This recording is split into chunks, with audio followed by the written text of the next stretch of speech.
Hello, ఇప్పుడు gin వండుకుందామండి. పాల powder తోటి గుడ్లతోటి వండుకుందాం. 2 కప్పులు పాల పౌడర్ అండి.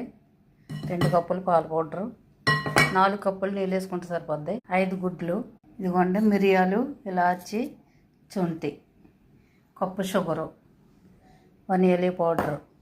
ఇదిగోండి గుడ్లు పగలగొట్టుకుని వేసుకున్నాను. కొద్దిగా వనియాలి పౌడర్ వేసుకుందామండి, ఎక్కువ అవసరం లేదు, గుడ్డు స్మెల్ రాకుండా ఉండటం కోసం. ఇప్పుడు మిక్సీలో కలుపుకుందాం. మిక్సీలో బాగా కలుపుకోవాలండి. ఇప్పుడు శొంఠి, మిరియాలు, ఇలాచి మెత్తగా దంచుకుందామండి రోట్లో. ఇదిగోండి ఇలా చితగొట్టుకున్నాను. ఇంకా మెత్తగా కావాలంటే ఇలా మిక్సీలో వేసుకుందాం. ఇప్పుడు 4 కప్పులు నీళ్ళు వేసుకుని కలుపుకుందామండి. పాలు వేసుకుంటున్నాను. ఇలా మిక్సీతో కలిపేసుకుందాం. ఇదిగోండి పాలు రెడీ అయిపోయాయి. ఇప్పుడు షుగర్ కూడా వేసుకుని కలుపుకుందాం. షుగర్ ఎక్కువ తక్కువ చూసుకోండి, తీపి సరిపోతే ఇంకా షుగర్ వేసుకోవచ్చు.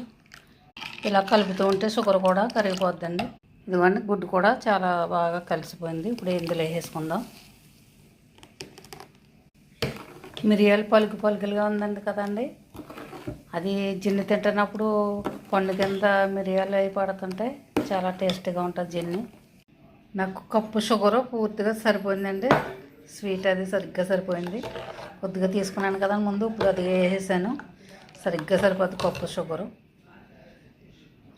4 కప్పులు నీళ్ళు, 2 కప్పులు పాల పౌడరు, 5 గుడ్లు. చూడండి ఇది ఎత్తుకుని సట్టి కోడిగుడ్డు ఆకారంలో ఉన్నదండి. ఇది కింద ప్లాస్టిక్ పెట్టాను. ఇది కూడా అలాగే ఉందండి, రౌండ్గా కాదు స్క్వేర్గా ఉంది కదా. ఇందులో వేసుకుని, ఇందులో వేడి నీళ్ళు వేసుకుని ఇప్పుడు ఇది పెట్టేసి ఇలాగా ఇప్పుడు ఓవెన్లో పెట్టుకుంటానండి. ఈ ఓవెన్లో అయితే కింద పెట్టాను మంట. ఇంకా చూడండి కింద పెట్టుకొని వండుకుందామండి. చూడండి ఇప్పుడు ఇవన్నీ కలుపుకొని వేసుకున్నాం కదా, వేసుకుందాం. చూడండి ఇప్పుడు ఇందులో వేడి నీళ్ళు వేసుకుందాం. ఇప్పుడు బాయిరెక్స్ ఇందులో పెట్టుకుందామండి. చూడండి జిన్ను రెడీ అయిపోయింది. ఇలా చాకు పెట్టామంటే ఇలా చాకు దిగి చాకు ఏమంటుకోకపోతే జిన్ను రెడీ అయిపోయినట్టే.